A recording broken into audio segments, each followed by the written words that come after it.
jirra jirtuu qaqqaalii ilmaan Oromoo bakka jirtan maratti nageenyi koo qilleensarraan isin haa qaqqabu jecha kan kaabaas kan kibbaas kan dhihaas kan bahaas kallattii afaranirraanuu nageenyi koo bakkuma jirtanitti qilleensarraan isin haa qaqqabu jecha Abdurriin dhufee jira.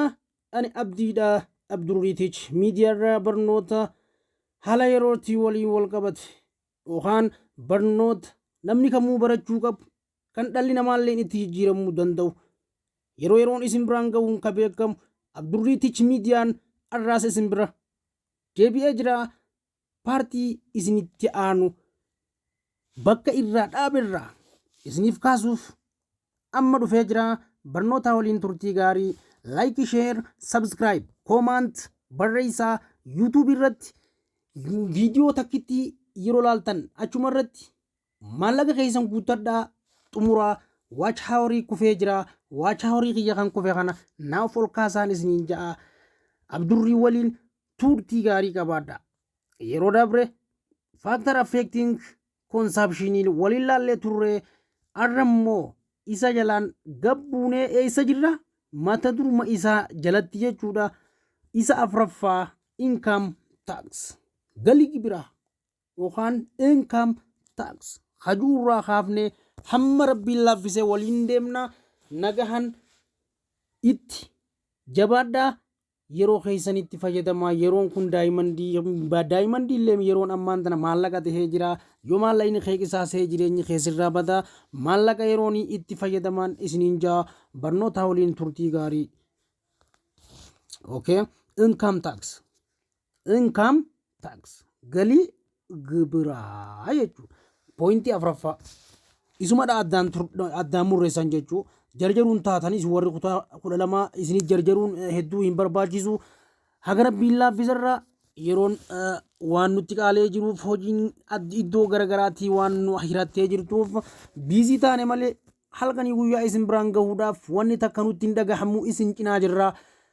Isiniif nuti waan takka yoo isin milkooytan nuti milkooyne milkiin teessan milkii teenya waan ta'eef akka isin milkooytan barbaanna isin cinaa jirra. Hamileedhaan hordofaa. Hamileen jajjabaadhaa baradhaa. Lakkoobsa bilbilaallee asumarraan furadhaa bilbiluu dandeessu.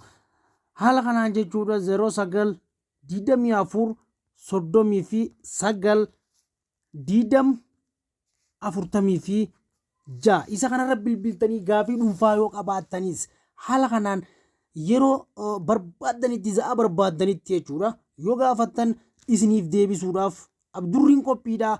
Abdurrii wajjin kara fuula duraatti imalaan isiniin ja'a. Barnoota keessanii waliin turtii gaarii qabaadha. Okay. Income tax galii gibiraa. Income tax as income taxes rise disposable income decrease and when people have less take home pay to speed consumption is what fall. Qabadhu asirratti galii gibiraa kana jechuun maali? Galiin kun akkuma dabalaa deemuun galiin hojiirra oolu yookaanis hojiirra kan oolu danda'u hir'achuu kan deemu yoo ta'u jechuudha. Namoonni kafaltii yookaanis manaa fudhachuuf baasii xiqqaa ta'eeroo qabatan fayyadamni inni itti fayyadamu gadi bu'a. Kanaaf kuni maali? Fayyadamni namni sun fayyadamu gadi bu'aa jechuudha. Wanti kun fayyadamni inni fayyadamu maal ta'a? Ni kufa. Consequently ammallee aggregate demand fedhii waliigalaatii waliin yoo laallee decrease fedhiin waliigalasaas maal ta'a? Ni kufa. Reduction in tax ammallee reduction in tax the opposite effect okay asirratti jechuudha. Effect it is rise disposable income gartee asirratti wanti kun maal ta'a ammallee deebi'ee jechuudha. Galiin gibira hir'achuun gibira yookaan gibira hir'isuun bu'aa yookaan faallaa isa kanaa qaba yookaanis faallaa kanaa qaba. Galiin hojiirra ooluu isaa yoo galiin tokko hojiirra ooluu kan danda'u wanni sun maal ta'a? Galiin sun hojiirra ooluu isaa kan agarsiisu wanni san yoo maal ta'a? isa waan sanii ni kaasanii dabalaaf jechuudha. Waan san ol kaasa. Wanta silaa faayidaa yookaan faayidaa ati qabeenya ati waan san meeshaalee fayyadamtu sanii maal godhaa ni guddisa jechuudha. Kana jechuun maali? Namoonni kafaltii gibiraa asirratti jechuudha. Speed wanti kun maali? Namni kafaltii gibiraa san konsaap itti fayyadama irratti jechuudha. Consumption rise and what? Aggregate demand will increase. Galii gibiraa kanaa wajji wal qabatee will people have more. Ilmi namaa namoonni jechuudha. Asirratti more maal godhaa? Yookaan irra caalaan isaanii jechuudha. Take home pay to speed. Saffisaan kawaan sana kam godhan ta'an gibira kana hir'isuun bu'aa faallaa kanaa haa qabaa jenne. Galiin hojiirra oolu kun ammoo maali? Galiin hojiirra ooluu danda'u. Ni kaasa galii hojiirra ooluu danda'u gibiri san kafalamee wanni hojiin sun hojiirratti hiikamnaa wanni san ni kaa. Kana jechuun maali? Namoonni kafaltii wanta kanaa kafaltii gibira kanaa jechuun manaa fudhachuuf baay'een isaa maal godhu? Yeroo wal dura ni baasuuf yeroo isaa ni kafalu jechuudha. Yeroo kana wanti hundinuu qabatamaan maal ta'a? Fayyadamni waan sanii maal ta'a? Ni dabala jechuudha. Fedhii waliigalaas maal ta'a? Ni dabala. Waan san gibira kee ofirraa galchitee daftee daldala kee kallattii feetee yoo kana ooltu jechuudha. Inni kun yommuu isa kana hin kafalu jettee wanna taate faallaa isa inni kun maali? Affecting miidhaa asirratti uummataa keetii irratti. Kanaafuu faaktar affecting consumption keessa jira jechuudha. Itti fayyadamu waanuma kee qabeenya kee kanatti fayyadamuu irraa gufuus itti ta'u. Keessaa tokko. Qabaddu. Kanaaf income tax and aggregate demand. Galiin gibiraa fi maali? Fedhii waliigalaa. Decrease income kun amma akkuma yoo wanta namni gartee decrease income tax namni galii gibiraa hin kafalle yookaanis wanti kun yookaan decrease ta'uu xiqqaate ta'ee kan namni hundi irra caalaan isaa kafale wanni karviin fedhii san ni dabala aggregate demand ni dabala. Increase income tax namni income taxii kana hin kafalle yookaan dabalu ta'ee jechuudha. Wanti kun asirratti galiin isaatii fi karvii fedhii wanni kun consumption itti fayyadama maal ta'a? Karvii fedhii irratti consumption si jechuun consumption danda'u gorina asirratti consumption maal ta'a? Ni irrata. Aggregate demandiinis ni irrata. Laal si decrease produce AD is what? Decrease. Consumption maal ta'a? Ni irrata. Karvii fedhii irrattis bakkuma fedhettu jechuudha. Kootaa ammas.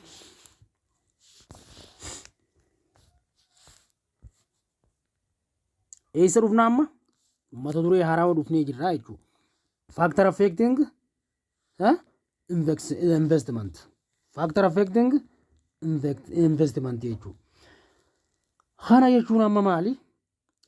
Wantootni kun investimentii irratti jechuudha. Wantoota investimentii irratti dhiibbaa geessisan fakkeenyaaf jechuudha. Wantoonni kun maali? Waliin ilaallaa jechuudha. Asirratti jechuudha waliin haa ilaallu. There factors that can change investment are what? Interest rate, expectation about future sale and business tax. Jaalala magaa akka isin gartan kanatti jechuudha. Kunneen maali? Wantoonni investimentii jijjiiruu danda'an sadi maali? Dhala waa'ee ammas gurgurtaa gara fuula duraa irratti wanta tilmaamaan ati gootu kuni maali? Wanta fuula duraan ta'uun oolu jettee tilmaamtu. Kan eegamu fi waat gibira dabalataati. Kana jechuun tokkoffaan maali? Dhalagaa interest rate dhagaa kun amma asirratti wanni ati ilaaluu qabdu. Interest rate. Amma interest ilaallu. Interest rate. Change in interest rate affect business decision. Gaa business decision irratti wanti kun maal ta'a ilaala amma sirriitti yoo halaaltu ta'e jijjiiramni dhalaa kun jechuudha murtiin isaa maal ta'a dabala irratti dhiibbaa qaba. Maalirra daldala irratti firmii irratti business firmii irratti maal ta'a dhiibbaa qaba jechuudha affectii qaba. Decision affect business decision. For example akkamii qaba? As the what? Interest rate is rise. Dhalani dabala. Cost of given by investment project. Gati costi ni beektan gati dha kuni. Costis maal godha? Baasii ati baastu jechuudha akka dabalu ni godha. Maali fakkeenyaaf akkuma dhalli dabalaa deemuun jechuudha baasiin piroojeektii takkaaf ati baastu investimentii fedhee irrattuu haa ta'u investimentii kan namni tokko irratti maal ol ka'ee jechuudha. Daldaltoonni investimentii kanaa maal ta'a xiqqaachaa deemaa jechuudha maamila dhaba wanti kun. In project amma asirra dhageeffadhu. Cost of giving is what investment project is rise. rise and business investment is what? Less. Garte investmentiin wanta kana maal ta'a maamiltoota yookaan kastamarota ni dhabaa jechuudha. Yeroo kana maaltu dhufa asirratti gaa hootu gaala waan asirra dhufu deemuu laalla. Sorry. Investment decrease, aggregate demand also decrease. Investmentiinis ni irrata, aggregate demand fedhii waliigalaatis asirratti ni irrata, also decrease ni irrata jechuudha. On their land as what? The interest rate is fall. Wanti asirratti jechuudha asirratti interest rate kanaa wajji wal qabatu azar hand kanneen biraatis jechuudha interest waliin kan wal qabatan hundinuu maal ta'ani qofa jechuudha. Cost given investment project gatiin ammas yookaanis koostii ni beektan koostiin investmentii kanaaf yookaan projektii kanaaf kaa'ames fall ni qofa jechuudha. Business investment is war more business investmentiin jechuudha more. Kanaaf consequently aggregate demand is increase. Asirratti gaa asirra yoo dhaabba galii waliigala keetii maal taha ni dabalaa jechuudha. Aggregate demandiin fedhiin kee ni dabalaa jechuudha asirratti. Hottu decrease in interest rate yoo dhalli kan irratu ta'e kun amma akkuma reefu dhalli takka interest ratein decrease ni irrate fedhiin kee dirqama maal ta'a investmentiin kee ni dabalaa jechuudha. Dhalli san firraa baat deema jechuudha. Dhalli san sirraa baayoo kan deemu ta'e sirraa irrachaa kan deemu ta'e jechuudha. Investmentiin kee ni dabalaa wanti kee aggregate demanding keetis ni dabalaa jechuudha. Increase ammallee interest rate dhalli kee yoo kasit dabalu ta'e investmentiin kee dhala osoo wal jalaan baasii yookaan osoo wal jalaan kafalin jechuudha. Kan sit dabalu yoo ta'e investmentiin kee ni kufa. Karbi fedhii irrattis aggregate demand fedhiin keetis maal ta'a ni kufa jechuudha. Kanuma waan biraatii miti. Akkuma isaa reefu san ammallee exception about future sale karaa bittaa gurgurtaa irratti fakkeenyaaf jechuudha. Wanni ati asirratti ilaaluu qabdu maali? Bittaan amma ati waa'ee kanarratti ati gurguruuf yaalii gootu jechuudha. Waa'een gurgurtaa gara fuula duraa ati waan kana raayitu jechuudha. Meeshaa irratti maal? Business invest because they expect to sell the what? Good they produce. Garte? Good they produce. If business become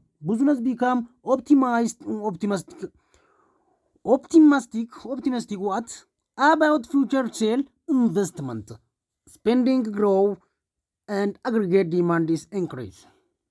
Amma asirratti dhaabnee waliin haa ilaallu. Kana jechuun amma maali? Jala deemadhu. Sirritti jala deemadhu.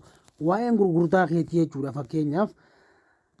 Ati immoo gurgurtaa keetii waliin wal qabatee meeshaa takka jechuudha. Daldaltoonni meeshaa oomishan gurguruuf waa'ee waan takka wanna isaan waan kanaan gurguran jechuudha. Invest ka godhan jechuudha.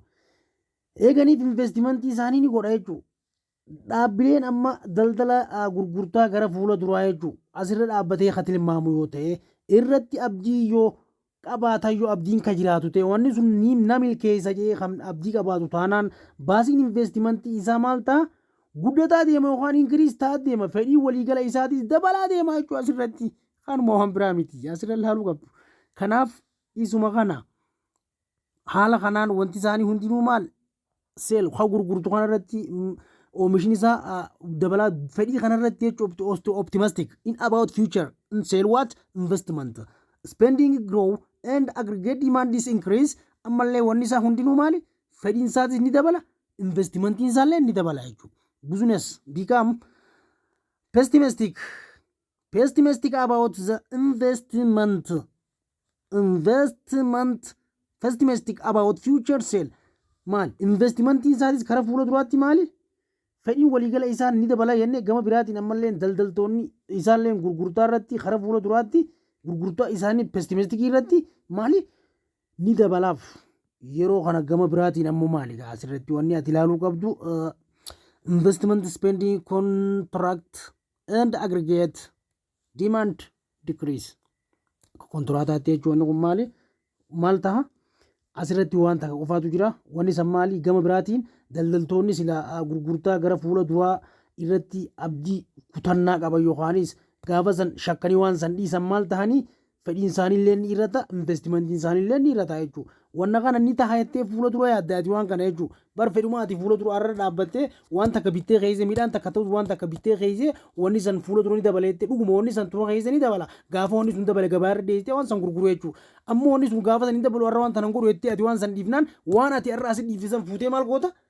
namni san sibiraa gurgurate ati fedhiin seesuun si harkaa kufee yaadaanuu kufee bar kufee jira jechuudha. Haala kanaan wanni kun faallaa olii deemee kufee jechuudha. Kunis isa keessa factor affecting investment keessa isa tokkoffaa jechuudha. Kottu business become optimistic about future sale. Akkana jaaga. Daldaltoonni gurgurtaa gara fuula duraa maali irratti abdii guddaa qaban ni milkaa'an. Future sale is what? Investment is increase. Aggregate demand is what? Increase. Kun ammoo warra shakkii qaban jechuudha ammoo kun pessimistic. Warra fedhii warra shakkii qaban. Kunneen business become pessimistic about future sale what? Investment is decrease, aggregate demand is decrease. Haala kanaan laaltanii dabruu dandeessan jechuudha waan salphaadha kuni.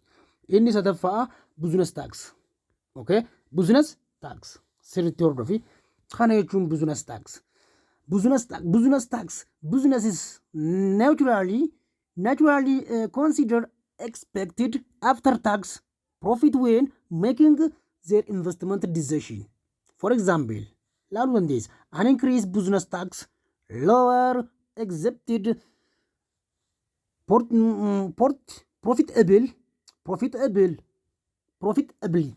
profitability. Hot business naturally. Kuni business in kechuda akuma uumamaatu jechuudha.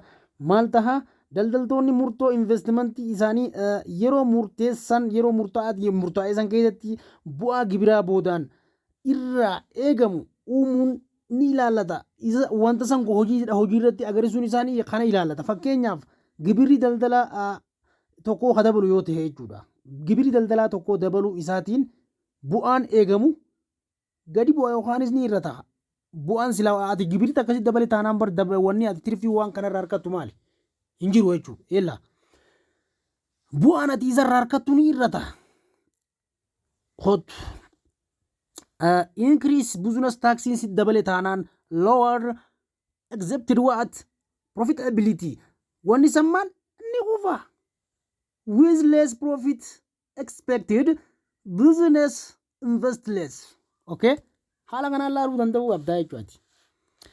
Kanuma kabiraa miti waan biraa takkallee ittiin gama biraatiin daldaltoonni jechuudha. Laal investment spending in decline aggregate demand is decline. Asirratti jechuudha. Wanni kun maali? Investment spending irratti maal fidaa? Decline aggregate fedhii wanta investmentii kanaas ni kuffisa. Ammallee deebi'ee investmentii kanaas maal godha? Decline godha jechuudha. Ni hir'isa gabbuusa. Wanni kun maaliif karaa sii bana? A decrease in business tax. Yoo decrease in business taxing kun ta'e jechuudha. Yoo gibirri silaa daldalaa kana gaafatamu gatiin isaa gabbu'aa ta'e jechuudha. Wanni ati daldalattu asirratti maaraayis ni dabala. Amma expected profitability and investment spending. Wanti kun maal increase aggregate demand kana jechuun wooma dhugaatii bar waan irraa halamuu miti. Kanaaf wanti kun maal ta'aafi ni dabalaaf. Business tax is what? Decrease, investment is increase, aggregate demand is produce, aggregate demand is increase. Haaluma kana jechuudha. Business daldala kanarratti daldalaa tokkorratti jechuudha. Gibirri kan ol ka'u yoo ta'e galiin inni harkatu ni kufa. Investment is what? Decrease, aggregate demand is what? Fedhiin inni waan kana silaa gurgurachuuf qabulleen hallayyaatu waa dhaqaa jechuudha. Isuma kana wanti kun faallaa oliitiin deema. Haaluma kanaan laalii dabarfadhu. Okay. Kanaaf factor affecting what? Factor affecting government spending. Kana laali salphaatti jechuudha. Kuni gaa salphaatti yoo laalte maali? Factor affecting spending. Kana jechuun amma gibirri tokko jechuu fakkeenyaaf namni wanta jijjiiramaa takka irratti jechuudha. Faaktaroota net export fakkeenyaaf affect government mootummaa irratti immoo kun warreen amma gavarnimantii irratti dhiibbaa yookaan chaalenjii uumuu danda'an gavarnimantii irratti jechuudha. Warreen amma miidhaa mootummaa irratti uumuu danda'an wantoota baasii mootummaa irratti dhiibbaa qaban tokkoon isaanii ilaalla amma asirratti. An increase in government purchase, for example, on military equipment will shift the what aggregate demand curve to the right is long as tax collection and interest rate do not change in result.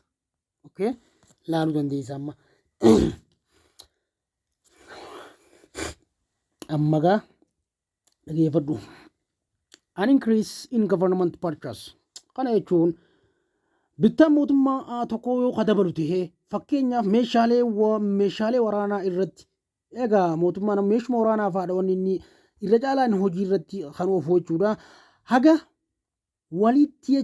walitti qabamni gibiraa fi dhalli sassaabamaa isaaf hara mootummaatiif deebi'u jechuudha.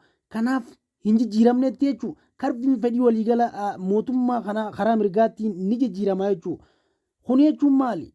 Fedhiin isaatis asirratti duraa kufa qaboo. Wanni fedhiin inni qabu silaa wanni sun dafee ta'ee fi wanni hundi harka isaa galee gibira waan san dafee akka godhu isa barbaachisa.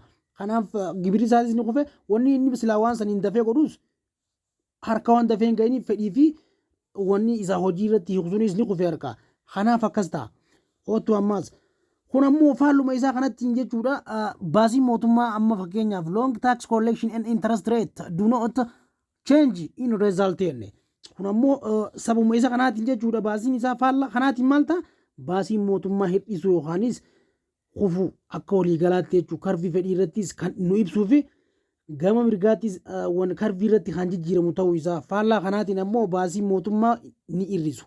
Fakkeenyaaf piroojeektii geejjibaa muraasa fakkeenyaaf yoo kan laallu ta'e for example for a transportation project amma baasii projectii yookaan projectii transportationii kana yoo laalle will shift the curve to the left gama bitaatii wanni san maali karviinsa fewer ni xiqqaata jechuudha waan biraatii miti ni jijjiirama yookaanis gama bitaatii wanni san maal ni xiqqaata qaxxaamuroo irratti wanni sun ni xiqqaata jechuun ni irrata tura.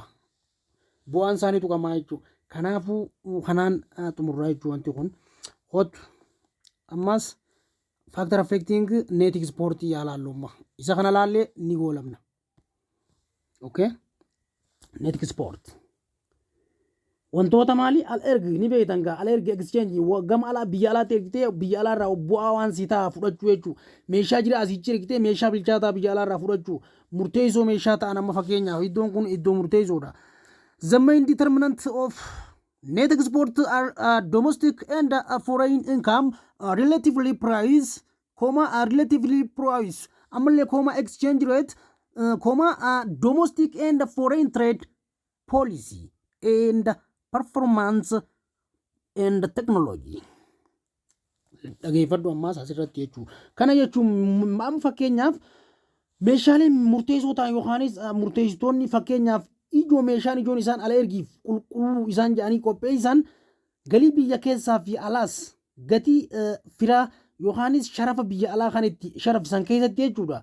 Filannoo wanta isaan hara biyya alaatti jiraa ta'us erganii akka filannootti fi ammaas akka teekinooloojiidhaatiin biyya alaarraa fudhatan akka fakkeenyaatti yoo laallu jaa fakkeenyaaf for instance change in national income affect net export. Kanuma jechuun biraan jijjiiramni galii biyyoolessaa kun maali? Al erg hajanneen kun jechuun imaammata daldala biyya alaatiin gatii firaa sharafa alaatiin imaammata daldala biyya alaa yookaan jijjiiru taate jechuudha. Keessaa fi alaan wanta silaa filannoo ta'u meeshaa takka jirtuuchi ergitee akka teekinooloojiitiin wanta silaa isaan si jijjiiransa yoo fudhatu ta'e fakkeenyaaf maali jijjiiramni galii biyyoolessaa al ergii kun jechuun qulqulluu irratti waan qulqulluu yookaan sharafa qulqulluu sii fida. Yookaanis wanni kun maali yoo inni qulqulluun ati ergite san meeshaa dartii sii fide dhiibbaa qabaa jechuudha. Wanni kun ammaas faaktarii ta'a karaa mootummaatiin.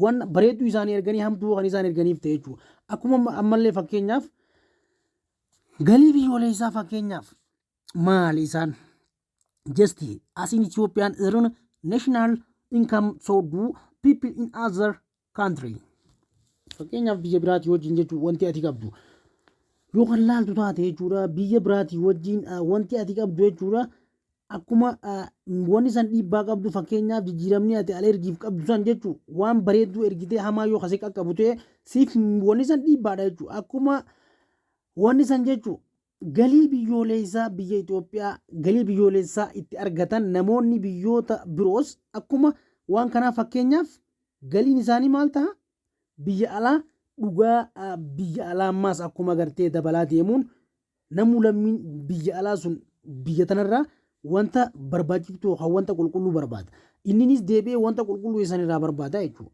kanaaf meeshaaleen tajaajiloota gama lamaan jarri lamaan gama lamaaniin wal fayyadu meeshaaleen akkasii tajaajiloota fakkeenyaaf Itoophiyaa biyya biraarraa biyyi biraa Itoophiyaarraa haala kanaan wanti al ergi taasisan kun maali export exchange maal wanta meeshaa exchange ati gootee achirraa export irratti walirraa fudhattu jechuudha for example khajenneen san jechuudha just in Ethiopia national income so do people in other country biyya biraarraa fudhattu for example as foreign real national income fakkeenyaaf jechuudha wanti reaalii ta'e jechuudha national income in rice akka yoo kan dabalute foreigner buy more Ethiopian good and service Ethiopian leen akkuma oonni san dabale tajaajila gahaa fi wanta qubsaa irraa argatte jechuudha asirratti meeshaa isaaf gahu jechuudha fi doolaara yookaan karaa maallaqaati waan isaaf gahu yookaan isaaf bu'a guddaa ta'u irraa argata wanni kun jari lamaan karaa lamaan wal jijjiiruun isaanii kun waliif bu'a wanni kun yommuu kun bu'a kun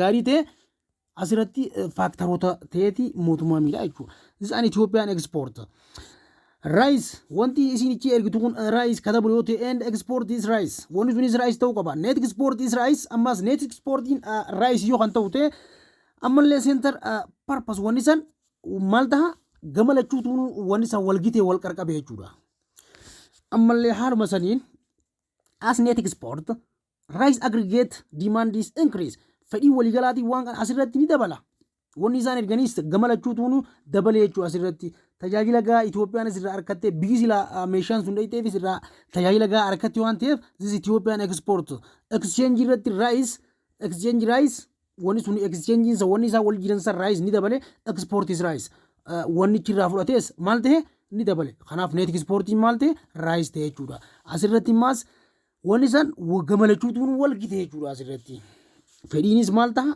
national income amma ni dabale jechuudha isuma san infaallaa saniitiin process work in the reverse of through this movement that foreign real national income is fall foreigner buy fewer Ethiopian good and export is fall wanti isaan ichi asirgan san before naatiin ooka kufaa ta'ute tajaajilli isiin sun irraa argattus maal buy wanni isin irraa bittus buy fewer Ethiopian good what and export is fall kufaa taha jechuudha kanaaf turn lower net exporting is maal taha lower ta'anii irrata which in reduce aggregate demand fedhii waliigalaa reduce irrachaa waan dhabamaa deema jechuudha asirratti wal amantaanis ni dhabamaa jechuudha hello guys barnoonni keenya kana arraas asuma irratti raawwata gizee biraas kanuma isaa kanarraa cite qabannee isiniif dhiyaanna waan ta'eef like share subscribe comment gootanii Abdurrii Tech Media jajjabeessuun hiriyoottan keessan kan arkin biraanis geessanii Abdurrii jajjabeessuun hojii keessan haa ta'u Abdurrii irraa barachuunis yeroo keessaniif fayyadamtanii hojii keessan haa ta'u garuu YouTube irratti viidiyoo laaltanii fi Abdurrii guddisuun dalagaa keessan haa ta'u like share subscribe comment subscribe illeen gaa yeroo xiqqaa sakandii isinirraa fudhattu like yoo tuqxanis harki isinirraa muramu like yoo gootanis anuma guddiftan malee waan takka anuu isinumaaf laffeen isin guddisa isinitti hin haalladhu gama fuula duraatti isinii wajjin jira waan ta'eef like share subscribe comment gootaniituma Abdurrii jajjabeessuun gama fuula duraatti Abdurrii wajjin imalaanis ninjaa yeroo gaarii barumsa kanaa wajjin turti